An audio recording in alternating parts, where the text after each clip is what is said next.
Seu Lima Duarte, eu acho que a gente evoluiu bastante de 100 anos para cá com relação ao espiritismo, né? Com certeza, de 100 anos, com certeza. Eu sou de um tempo em que era meio marginal, meio bandido, né? Não era bem uma ciência, ninguém, ou uma filosofia, era uma coisa um pouco marginal. Sou de um tempo lá no Triângulo Mineiro, pátria comum do nosso querido Chico Xavier e Eurípides Barçanufo, mas evoluiu muito. Hoje não, hoje já é aceito como uma ciência ou uma religião, ou os dois, porque não há religião sem ciência e nem ciência sem religião, né? Como é que foi o seu começo no espiritismo e no teatro espírita? Bom, minha mãe era médium, um médium de incorporação, até muito famoso lá onde eu nasci, né? Eu nasci em Desemboque, Sacramento. Fui criado, educado, me desenvolvi em Ribeirão Preto. E quando eu vim para Ribeirão Preto, do Desemboque, eu tinha 7, 8 anos. E a minha mãe, nós éramos muito pobres, muito pobres. E meu pai e minha mãe aceitaram ser zeladores de um centro espírita.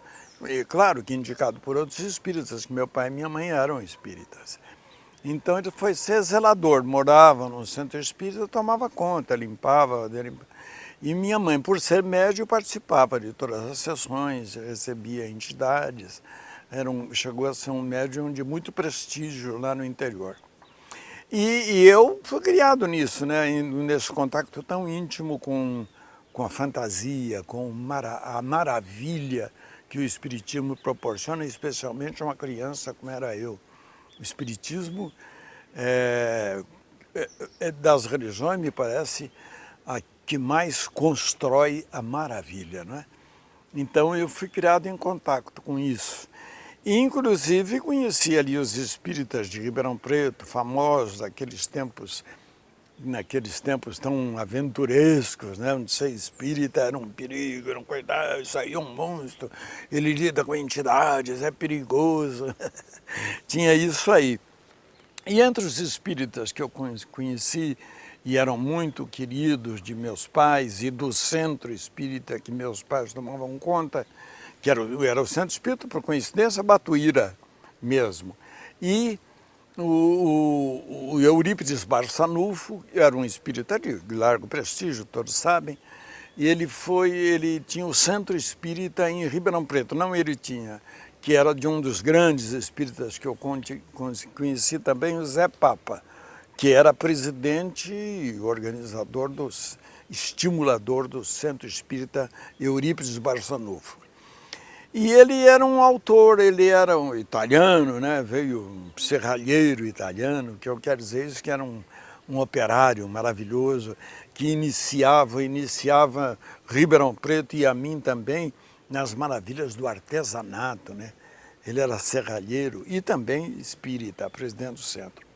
E ele escrevia umas peças de teatro.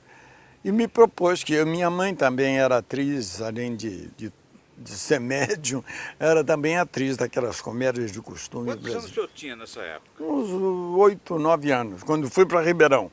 Quando o Zé Papa me escolheu para interpretar uma peça que ele escreveu, aliás, eu fazia o papel título da peça.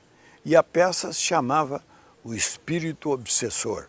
Foi a primeira peça de teatro que eu fiz.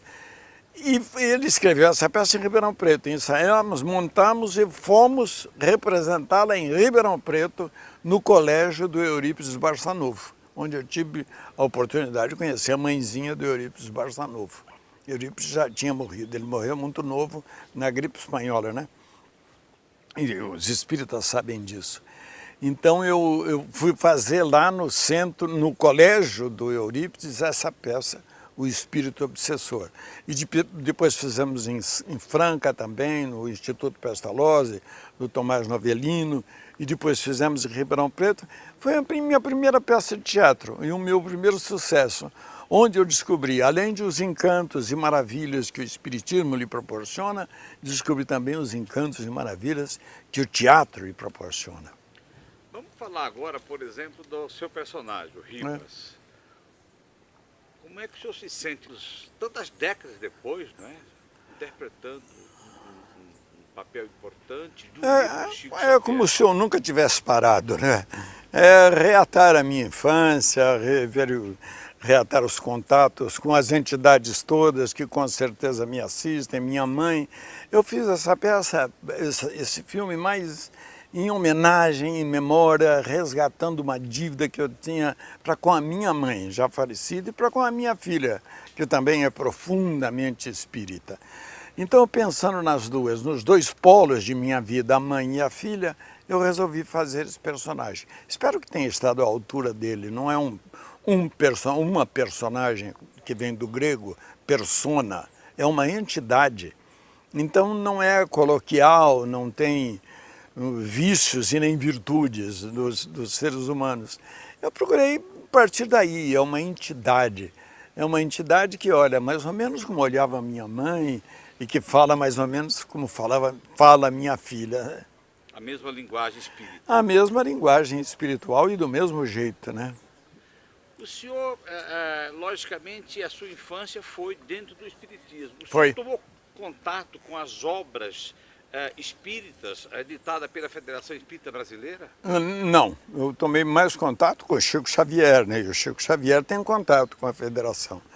E o nosso espiritismo lá em Ribeirão Preto não recebia nada da Federação Espírita, não recebia nenhuma mensagem, porque nós éramos particularmente isolados lá em Ribeirão Preto, lá no Triângulo Mineiro.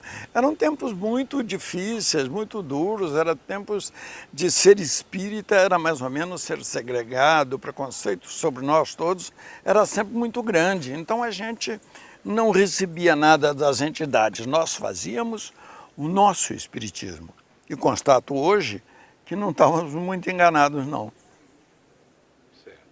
E por exemplo, da obra de Chico Xavier, o senhor teve tempo de ler alguma obra? Eu conheço o Chico Xavier, claro. Eu não só conheço como era amigo particular, né? Amigo, nós somos da mesma região. Conheço ele, conheço as conferências dele, conheço a oração dele de modo geral. E algumas obras eu conheço, essa agora, e algumas mesmo ditadas por André Luiz, por Emmanuel. Nós éramos inclusive amigos, eu vejo o Chico muito menos como uma entidade, mas como um amigo querido, muito terno, muito meigo, muito fraterno. Era um querido amigo, Chico. Não sou médium, não. A minha mãe era uma grande médium, a minha mãe era mesmo. Então a minha infância foi toda em contato com isso, com a maravilha, como eu digo. Pois era a minha mãe que me puxava a orelha, me dava bronca, me amava e me batia. E de repente eu recebia entidades que falavam por aquela senhora que me amava tanto. Então eu sentia que aquelas entidades passaram a me amar também, aquelas que elas recebiam. Lima Duarte é o espírito de luz da minha mãe. Eu me chamo Ariclenes Martins. A minha mãe é que me pediu, quando eu tive que escolher, ela disse, põe o nome do meu guia de luz, que você vai ser tão feliz, e eu sou obrigado a acreditar em milagres, não sou? E a vida continua? Bom, a vida continua, não só o filme é tão comprido que eu já disse, nós vamos fazer 2, a vida continua e o próximo é a vida continua mesmo. Era isso que